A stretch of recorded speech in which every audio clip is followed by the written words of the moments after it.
So for this third example, we are now looking at a subscriber sent game. And this game, of course, is at a lower level than the last two studies. We've sort of been descending, Magnus, then myself. And now this game. And this game is kind of the most applicable to the purchaser of this middle games course, that is yourself. Now, in this position, we are looking from Black's perspective. And the way I want you to think about this study is our own plans and our opponent's plans.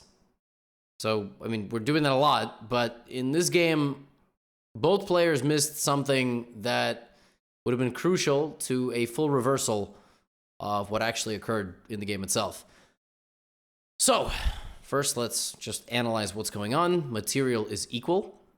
7 pawns, queen, rooks, bishop, knight. The bishops are on opposite color. Who is better? Well, if you're jumping into this chapter, chapter 4, after already looking at the other chapters, you know how to evaluate a position. I don't know if this is going to be the sample chapter of this course. If it is, then hello. But if it's the sample chapter, then you don't know how to evaluate positions because you never looked at that chapter. So first things first, material equal, but Black's king is safer. Let's call it how it is. I mean, this king, a lot of open space in front of it. If I have to compare the quality of the pieces, I'm going to say the Black pieces are better. This knight is on the verge of getting trapped. B5 is going to be a very key plan in this position. The pawns are better for Black too. I mean, these pawns are all on the same color as this bishop. The bishop is very close to just sneaking in and literally just feasting on the pawns like Pac-Man, just wah, wah, wah, you know. So Black is better. Black is clearly better. How is Black going to push this advantage? Where are your plans going to be? For instance, if you suggested here, bring the bishop back and then attack the pawn, or attack the pawn from that side, that's absolutely a plan. Do you have anything in that plan beyond White just coming here and defending the pawn? Like, is there anything beyond that? There might be. There might be. I mean, the move bishop to d2 could be a move. And then after something like rook f3, you know, you would need to try to get to this pawn, or you could come up with a plan of trying to like break out over here and, you know, get a trade going and take. That's a plan. That's a legitimate plan, but you have to make it work. If you can't make it work, it's not a good plan. Another plan in this position is to attack the knight and either send it here where it would be taken and the pawn would be lost, or paralyze it all the way back there. So in the game itself, Black played rook c8, which was not fast enough. And, you know, there's other moves here. There's couple of other ideas, like to stop the knight's escape and try to play b5. Rook c8 is kind of a little bit, it's not a bad move, but it's a little lazy. It's not really like a huge criticism. When I say lazy, I just mean you just kind of like move the rook. You're like, well, you know, if my knight moves, then the c file is going to be good. And you're lucky that White doesn't really have much. Like if I was playing White here, I would probably attack the bishop to send it all the way back. And then if I'm playing White, I'm going to go b4 to send the queen back. And then I'm going to go knight c5, and suddenly White is back in the game. You know what I mean? And then if Black is silly enough to get rid of the knight, make this trade, well, Black's advantage is kind of slowly decreasing. Of course, these pawns are weak, but the advantage is not quite felt. So I would say that rook c8 is a bit slow, and White's plans should have been much faster. White should have played a3, b4. But White played bishop d3. Now, if you look at the move bishop d3, you think, what does White want? Well, White wants something here. Maybe White wants to get the queen there somehow. How can White get the queen to h5 in 2 moves? These are the kinds of things that you need to anticipate when you think about your own plans and your opponent's plans. The pawn will move. That's so hard to see. Unless you're an advanced player. g5 and then queen h5 with some attack. Don't sleep on White's position. Make no mistake, Black's position is better than White's position, but it is faster. I mean, White's position is... this is quick, okay? White's position is definitely faster. g5, queen h5 might lead to mate. So now Black spots this b5 idea, sends the knight packing, and begins bullying the knight, all right? The knight is stuck right next to the rook. If the rook slides over, the queen will take the pawn. The bishop also frees up the b4 square for the knight. So Black's plan is very clearly to just enshroud the queen side and get to the knight. That's Black's plan.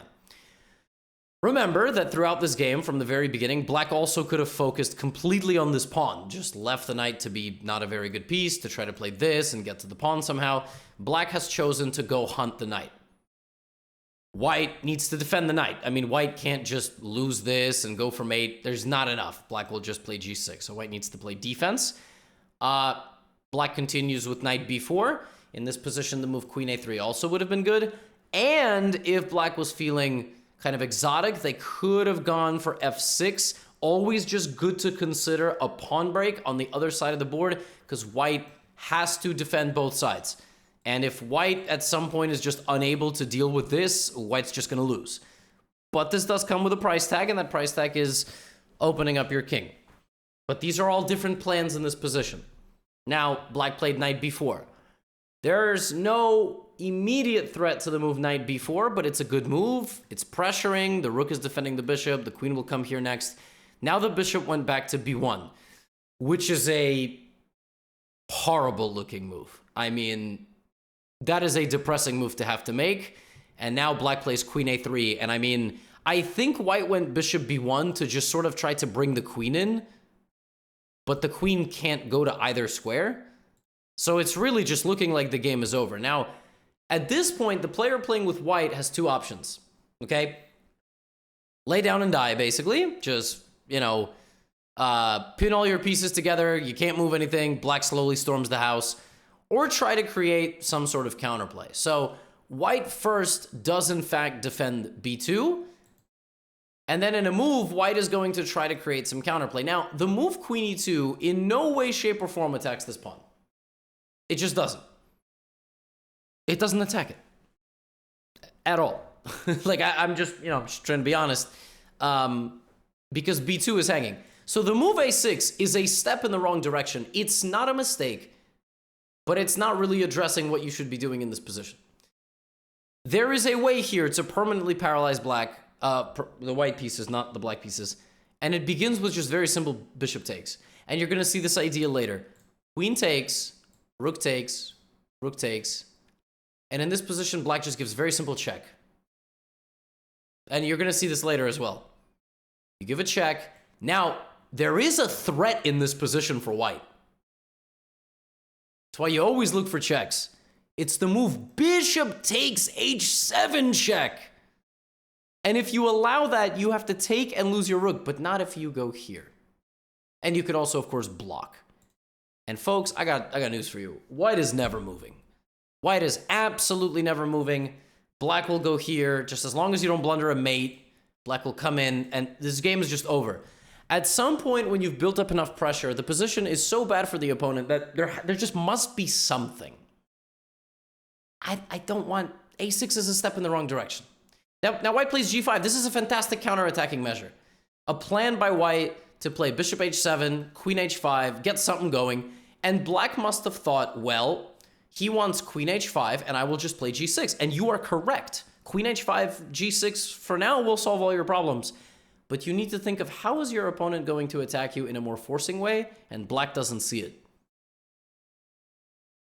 Black just wants to build up, and at some point maybe take. And right now, white is doing a nice job defending, but black will break through at some point. I mean, black will just lose patience, and this is a kind of position where black's pressure, black's plan is going to break through and succeed. Black just doesn't want to trade all the pieces. And here, both players miss the fact that it's not queen h5. It's not queen h5 because then just g6. It's actually bishop takes h7. This is incredible. The point is that after king h7, neither player thought about what happens if white plays like this.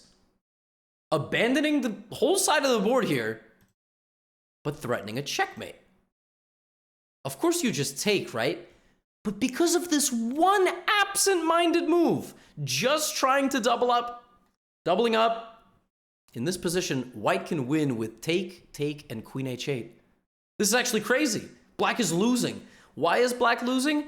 Because white will be able to bring the rook too. The knight is chucked, but because black's most powerful piece is on the outskirts of the board, combined with those other pieces, there's actually like no way to deal with the attack.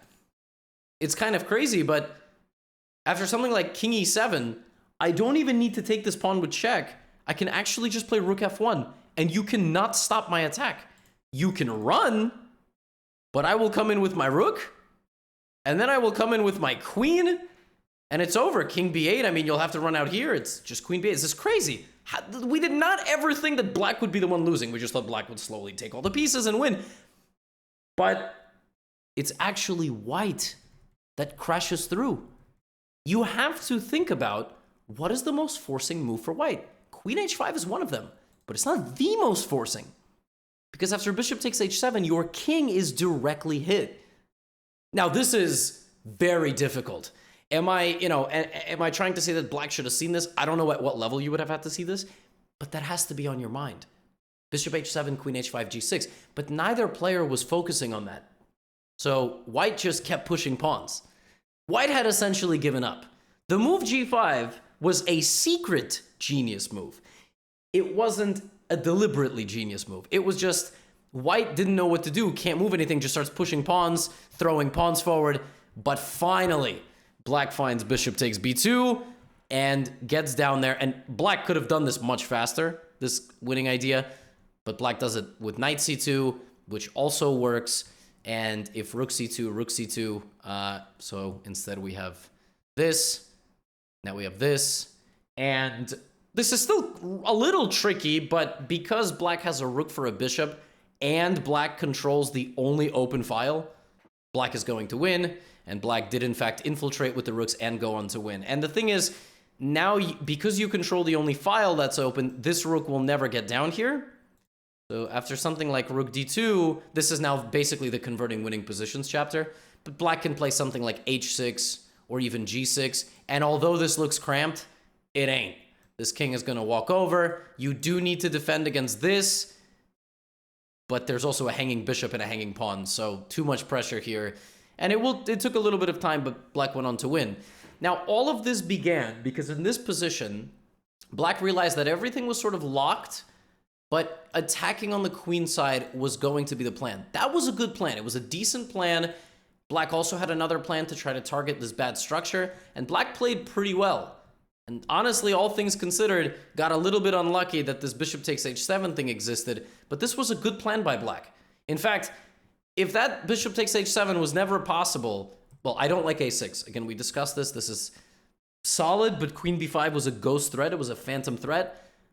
Everything that black did in this game with rook c7, rook c8, and then trading down and getting this, very well done, honestly.